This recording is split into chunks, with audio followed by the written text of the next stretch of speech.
Welcome to the Soloventure podcast. Wherever you're listening to or watching this, if you could do us a huge favor and hit that subscribe or follow button, we'll work tirelessly to make the show better and expand production as we want to share the best info and best experiences to inspire your journey to solopreneurship. That is the only favor we'll ever ask of you. Thanks for your time. Now back to the show. So this is the first in 3 videos, how to get clients, how to keep them happy, and how to upsell your clients and how to grow the relationships that you are building. This is the first episode, so we want to help you get the clients in the first place. This is going to be coming from multiple perspectives. We do a bit of copywriting. I've done websites, etc. So there's a few different skill sets here, but generally we're going to try and keep it generic so that it applies to whatever service you're doing.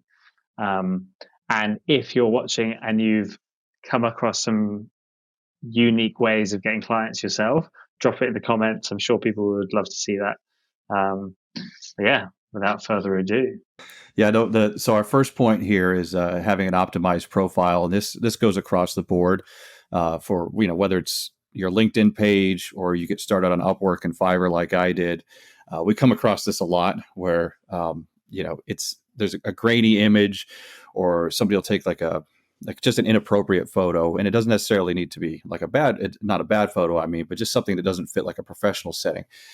And nowadays too, there are several, and we can even link to these enhancement platforms. So for example, my LinkedIn profile photo is one that I took on a balcony in Mexico. So it had like the ocean behind me and some, at one point it had like clouds and everything, but it was a good photo of me, or at least, better than what my face looks like now. So I just ran it through like an AI enhancement thing. And that's super important because this is the first. It's that one. It's the one I use for everything. Actually, you cut that out. That's pretty cool. Yeah, I used just the simple tools, the free ones. I used Canva to cut the background out, and then I ran it through. I forget the name of the platform, but we can link to it. I ran it through an AI image enhancer, and again, it was free. You get so many credits for free, and it took like what was kind of a blurry image and made it a lot crisper. So these things are very easy to do and easy to come by. It takes all of 10 minutes to do, but your profile image really is the first impression that people see. I mean, these people don't know you. You could be the greatest writer, the greatest, consultant, whatever you're trying to get at. And if somebody sees like a weird image of you or like, floating in the pool or something like that, that just doesn't fit a professional setting. And this should be common sense, but it's really not. I mean, I see it every day now. I still go on Upwork sometimes and look through the job postings, and I look through for other freelancers if we need help with something. And it's amazing that, some of these people will have like really, really great ratings or great job history, but just that first impression with the profile photo is really important. Yeah, I couldn't agree more. Although, hands up, my picture's pretty bad. I've been meaning to get it sorted out. I've been quite lucky client wise. So it is 100% the case. You have to sort out that stuff. Perception matters. And 100% I've suffered without probably knowing about it for not sorting that out. Especially, I'm sure people have been looking at my profile, and that does make an impact. I want to, especially like on our website now, I feel like I need to get the same picture as you. Like I need like one like this, so it looks symmetrical as well. Yeah, well, you don't have to go out of your way to take one that looks like. I actually considered hiring a professional headshot person, which I know it sounds kind of silly in 2023 because all of our cameras and our phones are like really good with that. And then when I was in Vietnam, I took that image that I had from a year before and just ran it through a couple platforms. So, I mean, if you can get professional photos done or a professional, profile thing set up, that's great. If you don't have that much time, but you have a decent photo, there are options out there that you can have 10 minutes, a reasonable profile picture ready to go. Yeah, 100%. I'm actually going to ask you to, you might put them in the description, but I would also like to know what you've used. My friend does this kind of photography, so I might use them when I go to London in a month. But yeah, that leads nicely into personal branding. And what is personal branding? I mean, I think perception is the best word to use. Like it is your perception online. unfortunately, people who look at your profile online do not know who you really are. They don't know what you're really like. And that sucks sometimes because you know that you're not being represented as well as you could be through just like a page and a profile picture. But we do what we can. And it starts with a photo, and you continue that with the words you're using to describe yourself, the work you've done. Um, Keep things neat and tidy. I've seen some like crazy LinkedIn cover images that are like stacked with words, and it's like just put enough. Just put your title, what you do, and then the rest of your profile will speak for itself. And I think if you are using any other social media profile, yeah, just keep in mind that it's good to show personality. I think we're probably past the days of posting like drunken uni pics. Like I think we all get that now. But yeah, make sure it's optimized, like Lee is saying. So it's got your title, it's got the experience, it's got what you can do for them. And just keep in mind when you're posting stuff on socials that a potential client might be looking at you. Yeah, and also too, just look at it like sometimes when I look at mine or look through all my things, I'm like, well, what would I be looking for if I was an employer reaching out? And I also think about my attention span. So you're right about like a really cluttered LinkedIn banner or anything else. Just keep it to the bullets, keep it quick. As much as we love, if we have a lot of information we want to share, it just doesn't go over well, and we all know nobody reads that stuff. So in this day and age, it's human nature. First impression, a few quick things that you want to highlight, and just keep it clean. Speaking of like personal branding and profile pictures and optimized work profiles, another big one is an email address. Now, a Google Workspace account, I think it's $12 to get started. It's only $6 a month to maintain, where you can have a business under your name or whatever name you choose. I know the popular thing these days is to go with your name because it's mostly unique. Like I'm obviously leepayton.com and Reese has reeseharris.com. So that's always a safe bet, is putting something under your name. And even in the future, if you decide to switch whatever your business is, your name will always be the same, or it should be anyway. So that's safe to do. But I've seen quite a few examples recently of people that I know that are very talented and very skilled, and they reach out for jobs, and they'll have some email address from a Gmail account they had from like 20 years ago, of like, Joe at Manatee 69 or something like that. That's like, it's just totally inappropriate for outreach. Is So that your email address? it wasn't, but it was close. It was close though. I was thinking about it. But it's very, it's easy to do. And even if you don't want to spend a little bit of money, and everybody should be willing to put up a little bit of money to help further your business. But if you don't want to spend the money on a Google Workspace account and set all that up under your name and get a domain and everything else, you can always at least make sure that whatever your Gmail address is, it's somewhat professional. But that goes a long way. If somebody reaches out to me, for example, today, and they want to help with something, if I see that it's coming from at least a workspace, a professional account, I know they can at least do that much. So again, it doesn't matter how great you are at something, along with the profile photo and whatever you put on your profile, having a professional email address is very important. Super important. And there are even little hacks you can do. I'm trying to think of, like, if you're an Apple user and you're paying for like iCloud, I think it's iCloud Plus. But if you're already using that, you can buy the domain, which is going to be around $10 or $12 a year, with someone like GoDaddy or Google Domains. I always think Google Domains is like the best long term. And then you can use up to 5 custom domains attached to your iCloud mail account. So you don't pay anything extra with iCloud or Apple. You just buy the domain, and then you can have your custom email through Apple Mail. That's what I have set up, which is quite good. So there's no extra costs there. But yeah, at the very least, just use a professional looking Gmail. Attached to that, once wherever you have your email set up, make sure your email signature does not have to be fancy, but it has key information in there. How to contact you, whether that's email, whether it's phone, SMS, etc. If you have a website or a landing page, or at least a social network like LinkedIn, put it in there, and put your title in there. I was so lucky 10 months ago. I did all those steps. So my email signature was optimized, if you like. And I used a global platform for accommodation searching. I just sent them an email saying, hey, there's a bug on part of the website. They came back to me, the founder came back to me and said, oh, hey, I saw your email signature and that you do email marketing. We'd love to chat. Had a chat, and now I work with them. They're a client. So that is the biggest client I've ever had, and I didn't even do any outreach. That was an inbound lead. They came to me through my email signature. So optimize it, get it done. It will take 5 minutes, and then you could. It will be useful in other ways. We'll get to as well. So there's my situation that just happened, but also others as well, which we'll get to.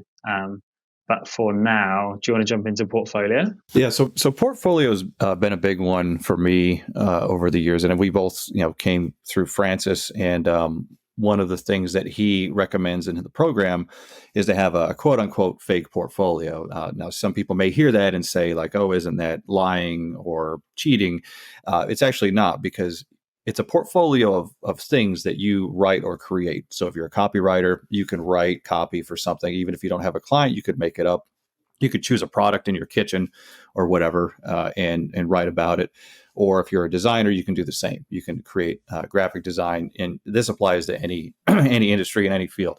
So having a portfolio of something to show, even if it's not for a real client, and you could even tell your prospect if they ask, you could say, "Hey, look, I don't have a lot of clients right now, but this is what I wrote or what I would write for somebody," and it shows your skill either way. So it doesn't have to be a real thing. And I've noticed that I've been building mine over a long period of time. And quite honestly, I think most of the gigs that I've gotten, whether it's agency work or just freelance, I don't even know that half of them read through any of my previous work. I think they just wanted to see that I had a portfolio. So it's important to have. And and we can also link to the one that I use. There's a lot of free sites that will host your portfolio. You can start with Google Docs. It's what we all did. It's easy, it's shareable, like Notion pages also. But again, you just need a few samples in there, even if it's not something like not a real client. You could just pick a product and write about it. But along with an optimized profile, the next thing that people are going to look for is to see if you have any samples of your writing. For sure. And it makes it so much easier if you are doing a service you enjoy. Like you enjoy making websites, you enjoy writing copy. Great, show that. Pick a brand you would love to work with, and hopefully will in a certain amount of years, but not quite yet. I was showing people, 11, 12 months ago, showing them fake samples and just being honest. I was like, hey, I've not written for Gymshark, just to let you know. But if I were to write for them, this is what I would have written. And they didn't care at all. They just cared about how well I could write, and it got me clients. So yeah, it's a lot easier with writing because it's quicker to build a quick portfolio. If you're doing something like web design, it's a little bit more involved. But at the same time, there's other ways to make this a little bit easier and not to feel like you're just doing it for nothing, even though you're not, which we'll get to a little bit later. Yeah. And plus you probably need the practice too. So it never hurts to write copy or design or whatever your goal is. Having some extra time and putting something on paper or actually going through getting the reps, that never hurts. Final part of the what stage, like the preparation stage, is just getting super clear on like what you're providing. Now, an amazing resource for this is Alex Hormozy in his $100 million offers book. Plus, he's got loads of videos online, YouTube, and the website. And it will help you get crystal clear on what service you're offering to who. And that's going to be really helpful in the next stage, which is the kind of prospecting, actually reaching out to those people. So go check out those resources for more information. Maybe we'll build on it in a later episode. But essentially, it's like, cool, it's the what you're doing and who you're doing it for. So cool, I'm going to make an e-commerce website for fashion brands, or I'm going to write copy, I'm going to write blog articles for fishing blogs, whatever it is, but get really clear on it and defined. You don't necessarily have to niche, although there are lots of benefits from doing so. You could be a blog writer and you work for lots of different types of blogs or websites. But at least be clear with it. So you don't really want to just contact someone and say, hey, I'm a writer. Like, cool, give some sort of clarity. Like, I do write blog articles, I write email copy, etc. And another thing to remember too, with whatever your value proposition is, once you get started, remember this can change over time. So don't overthink it. Just focus on what you want to do, what what you're trying to get good at, or what you're good at, what you're comfortable doing, what makes you happy doing. And if 2 months from now you can change it, and then 2 months after that, like me, for example, I couldn't even tell you what I started, and I've changed my profile information. Probably I might change it later today. So whatever it is that you start off doing, just keep in mind, your domain, your name is permanent, and you can always change your profile picture, always update all your profiles and LinkedIn, and your value proposition can evolve over time. So don't be too concerned or overthink just getting something out there. 100%. You will you will possibly be in a position where you want to stack skills over time. So some people will just stay in their lane and they can dominate, and that's absolutely cool. But some people will stack different skills that are kind of complementary, so that if, let's take copywriting, for example, let's say you have done long form, you've done blog articles, you've done email copywriting, you've done ad copywriting, like that's all stacking skills within the copywriting sphere. But you may also then stack skills around that. So maybe say you're doing work for an agency, part-time, still freelance, but you work with them for a long time, and then you become like maybe more of a manager. And whilst you're not maybe physically in an office, you're managing a couple of people and you're looking at other people's copy and you're like editing. Cool. So you're building that skill as well. In 5 years' time, and you should be having a long time horizon in your head, you'll be able to say, yeah, I'm a copywriter, but I can edit, I can manage copywriters, I can do this, this, and this. And then you're talking about the big bucks, because you bring so much more value to a potential client, whether it's an agency or a direct brand. Yeah, no, for sure. And I've done that recently where I had so many different projects, starting off as a copywriter in my title. And I moved into all these other areas that were copywriting based. And after a year or so, I was like, I've done enough different copy projects that I guess I qualify to be a CMO now, which just made up and gave myself that title. But it's true, like once you get to a certain point, you can stack all those things together and evolve as time goes by. So our next big topic here that we can't say enough about is leveraging your network. I mean, it is probably one of the most important things you can do when you're starting off. So let's say you're like me and you're breaking into copywriting and you've never done it before. You've just signed up for some courses. This was a couple of years ago for me. I didn't know anybody in the copywriting space. So when we say leverage your network, we're not necessarily saying other writers or other people in the industry. It could be, let's say I've known somebody my entire life, like my previous job, for example. I worked with a lot of law firms and a lot of private investigative agencies. So when I started copywriting, I went back to all those people, the ones that I used to work with in my previous career. And I said, hey, I'm a copywriter now, or I'm in advertising now. Do you need a hand with your emails or your website, or, you name it, landing page or something like that? So when we say leverage your network, we're really talking in the broadest sense. It could be somebody you haven't talked to in 20 years, but you know that they own a certain shop that may need a hand with writing. So we always focus on your inner circle first and go through your contact list. And like I said, it could be the most random person you haven't spoken to in a while, but you're always going to find better results in the beginning, starting with the people in your inner circle, or at least like layers out that from your network. Yeah, absolutely. Like even family members, is like, does anyone run a business in the family? And also this goes to like, if you're on the move, this is slightly more difficult. But if you are yet to move, and this is like the long-term plan, like cool, like you live in a village, a town, a city, people around there, like speak to everyone, get on socials, just like yell it from the rooftop. I am now doing this. How can I help? Yeah, it's actually crazy because it's not necessarily about the people that you might speak to, but it's about who they know as well. And so if you send out 50 messages, like that's potentially, you could be reaching hundreds of people. Yeah, it's funny you mentioned that thing about the village or where you're at now. It reminded me of the little town we were in Tenerife. There was some signage in a few places that the English wasn't correct. They had some punctuation errors, and I didn't do it. I should have, but I could have gone into it's a nice little shop. I could have said, "Hey, look, I'm a writer. I could help you fix a couple of things," and they may say, get the hell out of here. We don't care. But maybe, even if I wasn't working for money at that point and I just wanted to build up some credibility or start working on that Yeah, portfolio, who knows? I could have become a client. So there's work everywhere. If you look around, it doesn't all have to be online, but you everywhere, definitely, yeah, everywhere.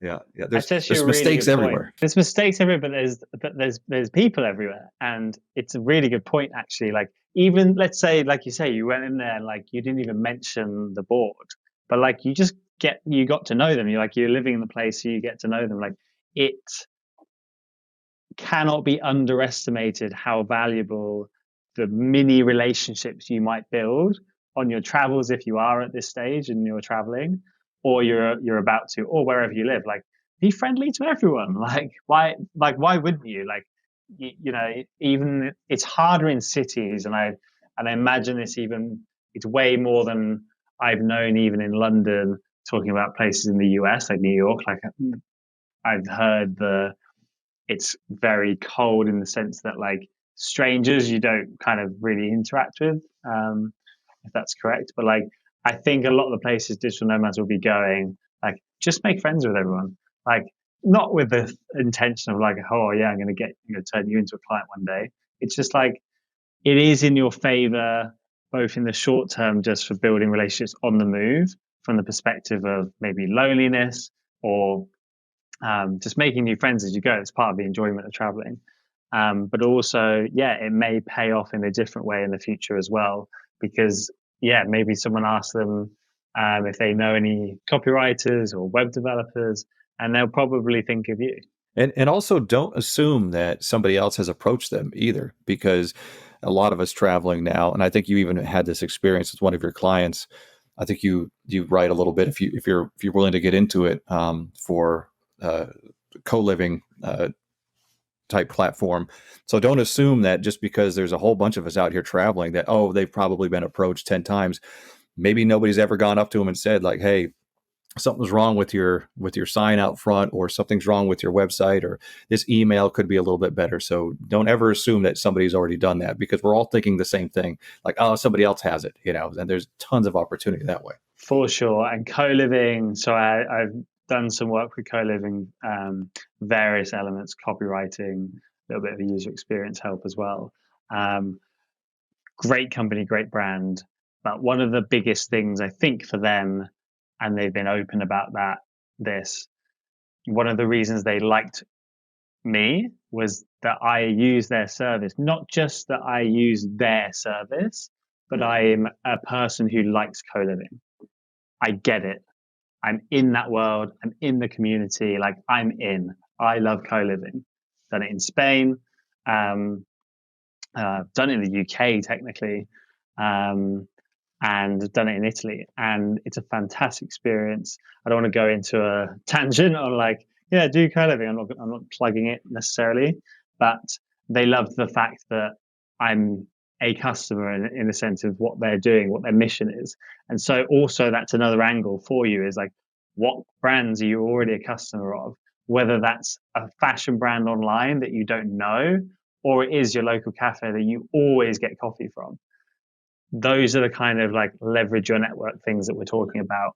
And yeah, I think a lot of businesses would love to work with their customers if there's a relationship there. Yeah, it's funny you mentioned that. Now it's jogging a bunch of memories, and none of these panned out for me because I was aiming a little high. But last year, like the clothing that I wear, there's one of them is a bamboo company out of the U.S. So they had a copywriter job open, and I'm like, well, shit, I'm already wearing your stuff, and I like it. So I sent them an email. They ended up, like, I didn't have enough experience at the time, but I had their clothes on, and then we were in Bali, and I had a good experience with my luggage. So I tagged Samsonite on Instagram, like little things like that. Now, obviously, that's aiming pretty high because these are multi-million-dollar companies. But again, like you said, if you have a brand that you like, who knows? I'm a huge fan of Under Armour stuff. I use it for all my gym clothes, and they had an opening not that long ago, and they keep me updated when the next hiring cycle is. So just little things like that. But that's obviously shooting pretty high. But again, you have a local coffee shop, or maybe a smaller brand, or a family owned, or a friend of a friend. You could always start there. There's no harm in trying, and even if these things don't pan out, just the act of prospecting, the act of reaching out, you'll get better at that as you go as well. There's so many businesses, so many businesses. So stop. If you're ever in the mindset of like, is it like, send it. Like, we'll get into this prospecting stuff. I know we keep talking about it, but we'll get into the details of it. But definitely do not hold back. And actually, if you're feeling brave, a really good way of building the confidence up, especially for like, if email is one of the ways you're going to do it. Again, we'll get into it. Like, go door to door, just go into cafes, walk in there, like, hey, can I help you with anything? That'll get you more confident for sure. On the reaching out to brands that you like, or are a customer of, I don't know if you must have seen Knees Over Toes guy. I don't know why that doesn't sound familiar. I'm usually pretty in tune with stuff. You're Really? going to have to tell me now. Okay. Yeah.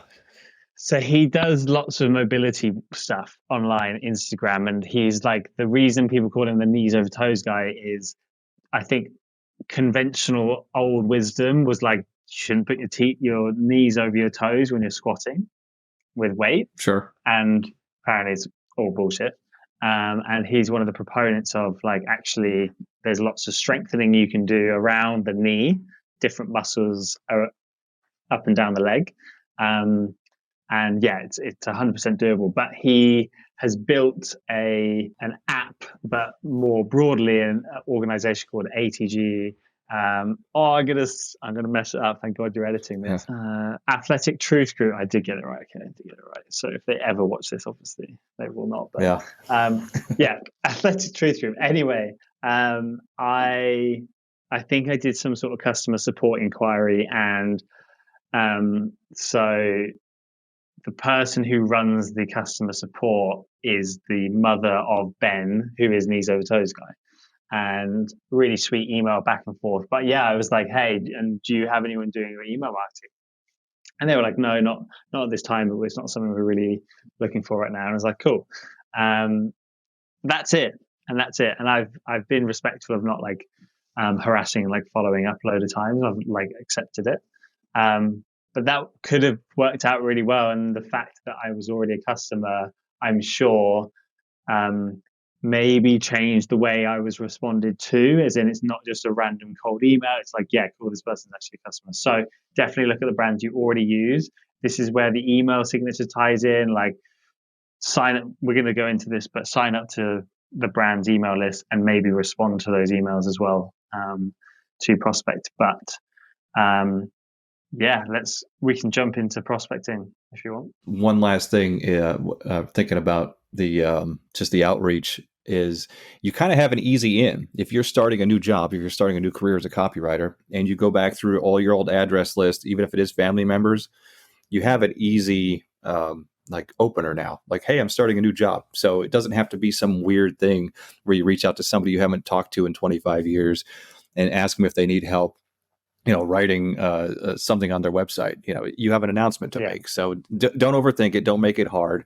And, just shoot emails out there. And look, I still, just to put a cap on this, I reach out to a lot of people, and maybe out of every 100 people I prospect to, I may hear back from one.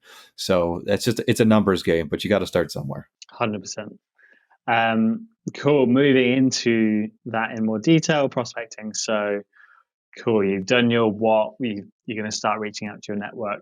That's the kind of low hanging fruit, but you're going to want to try a few more methods. I think the one we'll go into first is cold email. I don't know what your experience has been as much, so I'm keen to hear a little bit more about that. But overall, I would say that I don't think I've had much luck with cold email. Now, I haven't been as aggressive with it as I could have been. I've kind of started off early on. And of course, now there's algorithms and spam filters and things that we all need to contend with on a regular basis. I got lazy with it. I know people that have had great success with cold email. I kind of shifted from that to the platforms that we can get into, like the Upwork and the Fiverr platform. So my experience with cold email hasn't been great, but I don't think it's because it doesn't work. I just shot a bunch out, and then I kind of got fatigued by it. So, but you had some luck with it, didn't you? Yeah, I did. So just to preface this little deep dive into cold email, I did not do it the right way. And what I mean by that is the right way protects your domain name. So this is assuming you've bought a domain name or even are using a Gmail email, which I think you can still do. Basically, every email address has a spam score.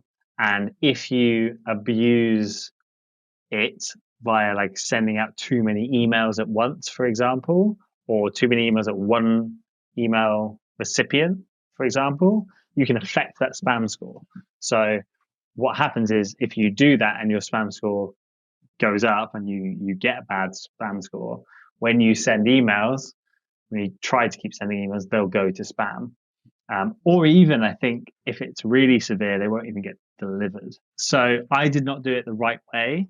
If you will put some resources to look at for doing the like technical setup the right way, I did some things in the right manner. But essentially, what I did is I used my personal email address, which I've had for years, which is my name. It wasn't a Gmail, and I started sending emails out. So I used databases like or database tools like Hunter.io, and I found the brands or the companies I wanted to work for, dropped their names in, took the email address, and wrote an email within Apple Mail, literally just from there.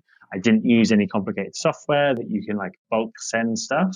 It was a bit manual and a bit shoddy, but it worked. And I sent around 5 emails a day for a couple of weeks, and then I kind of increased it to maybe 10 emails a day. And I was personalizing them a little bit. And then some every now and again, I was just like, I just like didn't personalize it, just like shot them out. And at one point, I was sending maybe 30 emails a day, and they were not personalized whatsoever. They were very, very short and sweet. There's loads of templates online. I think that it's a little bit of trial and error. But essentially, the results of my efforts, this was last November, were I think I sent around 600 emails in total. And that got me maybe like 40, 50 replies. So you're going to have to send a lot of emails. And then out of that, I think I had like 5 or 6 phone calls, and like a couple of like back and forth email threads over 2 weeks. And then of those phone calls, I closed 2 clients. So, I mean, it was a month of sending emails out. And in reality, it probably took like an hour a day, which wasn't that bad. And then I got 2 clients, and I'm still working with them today. And they are 2 of my biggest clients. No, it is good to put in perspective like that, because people hear like, oh, I got to send out hundreds of emails. But if you're really doing it at a pace of 5 to 10 emails a day, less than an hour's worth of work, and let's face it, we all have an hour we can find, whether it's watching some stupid TV show or scrolling on social media. There's always an hour to find. And like you said, the 2 of those clients you've had now for how long, and how many thousands of dollars or whatever have you made just from sending out a stupid free email? So it's really just a numbers game, and it compounds, and sticking with it. And look, even if you've only got 15 minutes a day and you can send out 3, so what? It doesn't have to be some big overwhelming thing. Yeah, it's a numbers game. It's finding the right person at the right time. I remember one of the clients, he was just like, yeah, your email was so direct, like loved it. It's like, great. Like that was lucky. Like it was lucky that he was the type of person that responded well to that kind of email. They were very direct. And I think the other one was just, again, at the right place, the right time, looking for a copywriter. Remember that a lot of the time, managers or people in these decision making positions for like hiring, whether that's internal or external, they're so busy. They don't really have the time to be looking for this new hire that they need to bring in. So inbound messages at that time can be extremely good for them. So like people are looking for cold emails if they're in that position. If they're not 100%, yeah, it's annoying. It's like, oh, delete, or like, I don't want to speak to you. 100%. But if they are looking for it, yeah, you could be that person that pops in their inbox at just the right time. And don't forget too that just because they're not looking for somebody this week doesn't mean they won't be looking for somebody next week. I've had that experience where I needed something, I needed a service. I wish I could remember what it is, and I got a couple emails from somebody, and I remember this clearly. The first email I was super annoyed with, and the second email, like, this guy again. Then all of a sudden, a week or two later, I actually needed something along the lines of what this guy was offering, and I used them for a project. So don't worry, not only don't worry about sending out a lot of emails and not hearing back, but don't be afraid to follow up also. I mean, who knows? The guy who may be annoyed by you today could be the one who's paying you $5,000 a month next week. Absolutely. Yeah, couldn't have put it better myself. Ultimately, you are, if you're not getting that response initially, you're in their inbox. Like, you've planted a seed that might grow in the future.